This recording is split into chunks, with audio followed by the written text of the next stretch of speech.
जरा सोचिए कि अगर आप पहाड़ों के बीच किसी सुंदर झील को घूमने के लिए गए हैं और अचानक आपको वहां पर कई सारे नरकंकाल दिख जाएं, तो क्या करेंगे आप?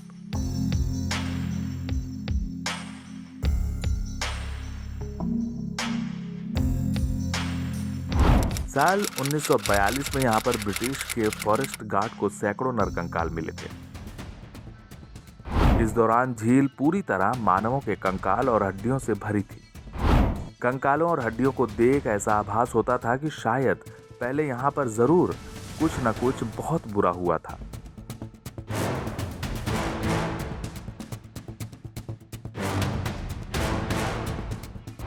शुरुआत में इसे देख कई लोगों ने ये कयास लगाया कि हो न हो ये सभी नरकंकाल जापानी सैनिकों के होंगे, जो द्वितीय विश्व युद्ध के दौरान भारत में ब्रिटेन पर आक्रमण करने के लिए हिमालय के रास्ते घुसते वक्त मर गए होंगे।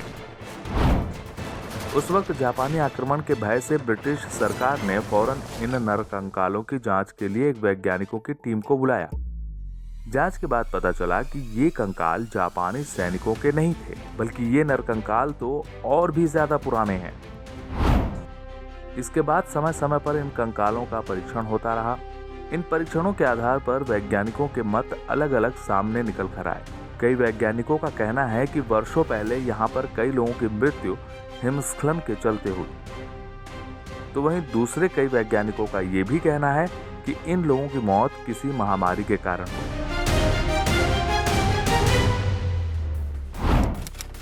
रूपकुंड झील में नरकंकाल क्यों और कैसे?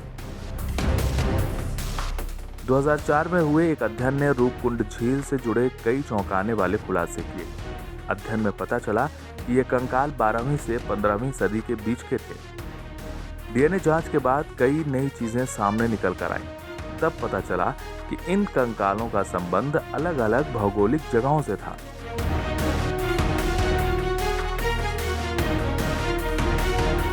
अंत में वैज्ञानिकों ने बताया कि काफी समय पहले इन लोगों की मृत्यु किसी भारी गेंद जैसे आकार की चीजों का सिर पे लगने से हुई।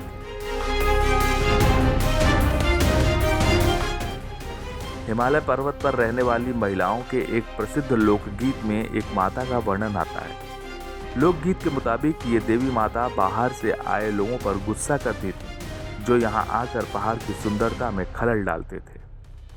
इसी गुस्से में उन्होंने भारी भरकम ओलों की बारिश करवाई, जिसके कारण कई लोगों की जानें गई थी। गौरतलब बात है कि 2004 में हुए रिसर्च में यही बात सामने निकल कर आई कि अचानक हुई भयंकर ओलावृष्टि से इन लोगों की जानें गई होंगी। वहीं आज भी इस रूपकुंड झील के कई रहस्य झील के भीतर ही दफन है। झील में प्रवेश करने पर सख्त प्रतिबंध है। लोगों का कहना है कि यहाँ पर अक्सर कई सारी रहस्यमयी घटनाएं होती रहती हैं।